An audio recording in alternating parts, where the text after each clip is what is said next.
I remember when this game was supposed to come out in the fall of 2021, and I honestly thought that if this game did come out last year, it would have definitely been a top 2 contender for Game of the Year, guaranteed. Even though this game was delayed, I still was excited to see what the game would eventually look like when it was released.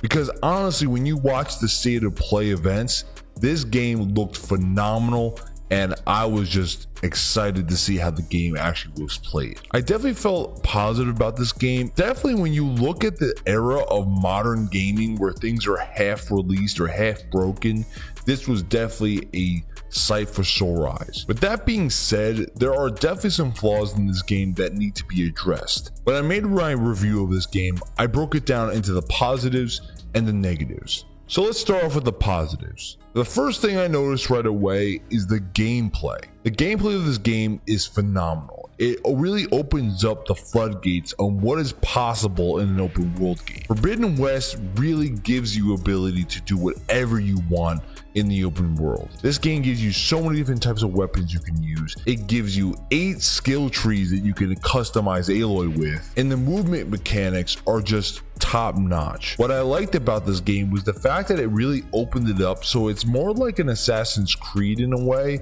Now granted, it doesn't mean you can just jump anywhere you want, but it gives aloy a lot more movement, and the combat styles are just way more efficient than it was in the previous game. Obviously, facing off against robotic dinosaurs is going to be cool either way, but the fact that they gave you even more different types of them is even better than the previous game. Facing off against all these different dinosaurs basically gives you the ability to pick and choose your method of combating them. And I like the fact that each one has their weaknesses and strengths, and it's really up to you to find the best way to get around that. I mean, when I talk about different types, I mean, you're playing off against elephants, alligators, rhinos, raptors, even pterodactyls. What I like about this game is it took what wasn't broken in Zero Dawn and then just upgraded it for Forbidden West. The next major positive that I'll talk about is going to be the biome and the environment. The fact is, this is one of the most beautiful games I've ever seen.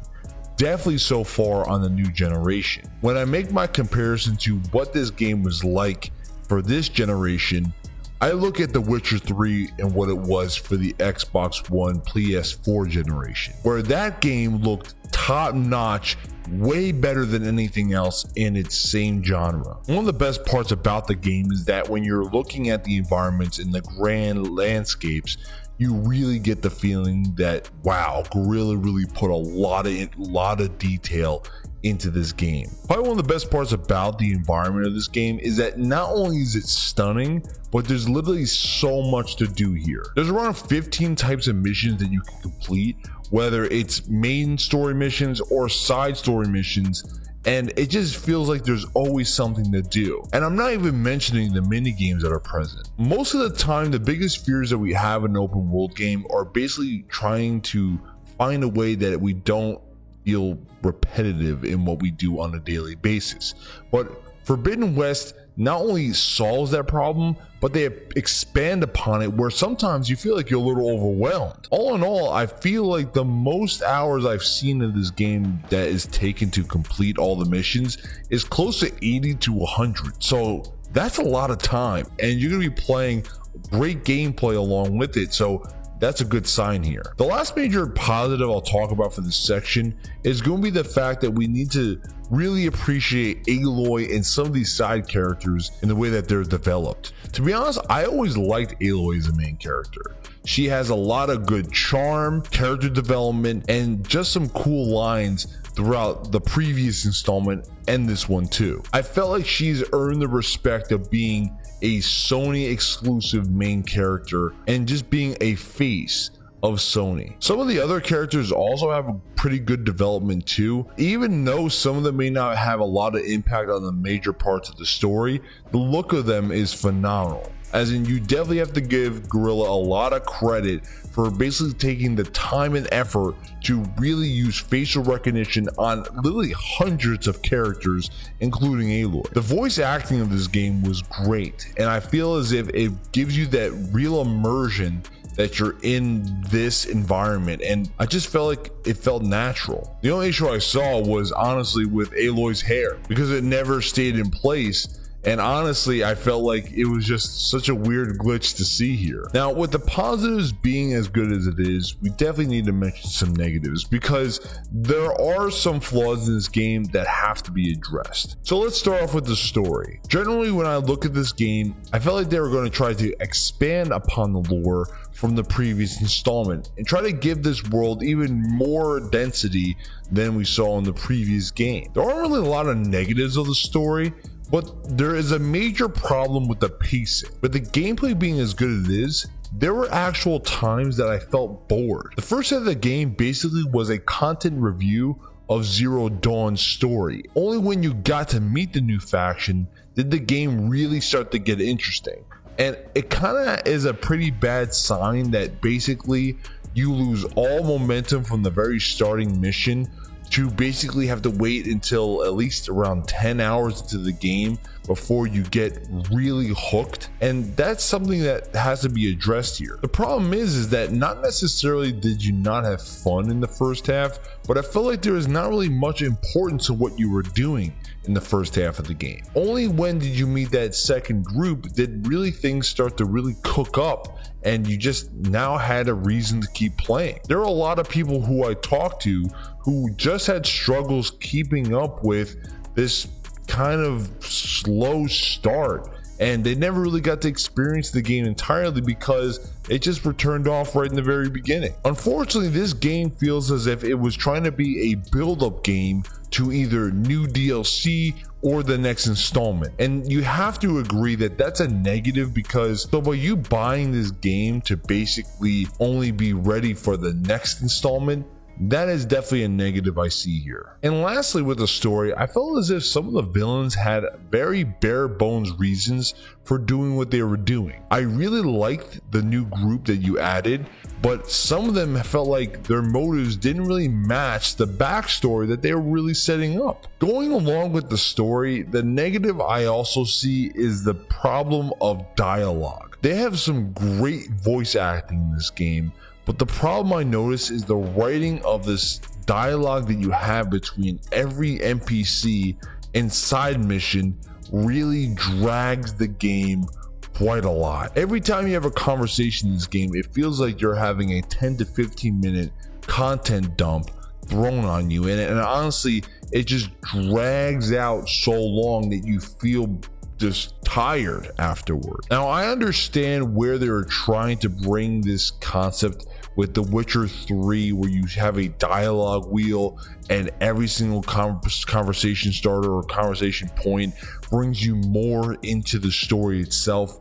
But there's a big difference between the two. Every time you have a conversation in this game with an NPC, it feels as if nothing really changes, and a lot of the content they're talking about doesn't really add to the side story. When you play The Witcher 3, every time you have a side panel you talk to a person with, basically it creates an entire subplot that goes along with that, and it can actually drastically change how that side mission goes, or even how main missions go, based on which conversation you have with the NPC. And I felt like it was a cool concept, because The Witcher 3 is probably one of the best open world games of all time, but you didn't really land on what you were trying to do. Now, I'm sure some of you may be saying, Mars, you're probably overreacting a little bit, but I'll honestly tell you that some of these conversations I had were clocked around 10 minutes long and had sometimes had zero impact whatsoever. Trust me, I like the fact that you want to build the lore between different characters, but you have to actually have some importance in what we're talking about. The biggest problem I see of this game, and you can kind of use this with the previous 2 points, is the pacing. Forbidden West was really struggling with the idea of how do you find the happy medium between a lot of content talks and the great gameplay that you developed. Most games I see or play usually have a combination of 30% cutscenes and 70% gameplay. It feels though that Forbidden West fell along the lines of 50% cutscenes and 50% gameplay, and you can really feel that drag on when you're just trying to play the game. What's crazy is this game has top-notch gameplay, but unfortunately it feels as if a lot of it's dragged down through cutscenes. And I'll give you a perfect example. One of the earlier parts of the game, you're going to be facing off against some rival tribes. The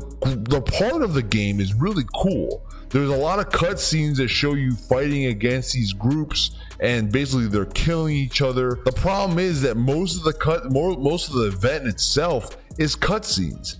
When they finally throw you into the gameplay, and I got all hyped on stream when this was happening, I only had maybe 3-4 minutes of actual fighting, and then it just sends me right back to cutscenes where I could have been playing those parts, and it just doesn't make a lot of sense to me. You can have conversations happen while you're fighting, and it just feels as if you're taking it away to show off this beautiful screen that you have, this great cutscenes that you have. But you can just have me play the game and I could still be amazed by how your writing is. The biggest issue is pacing, and if they fix that, then a lot of these problems probably wouldn't have occurred. And lastly, I'll mention is the music. Unfortunately, this game falls into a problem of being almost like a silent movie when it comes to installing music. The first part where you get the title screen was great when it comes to their music usage.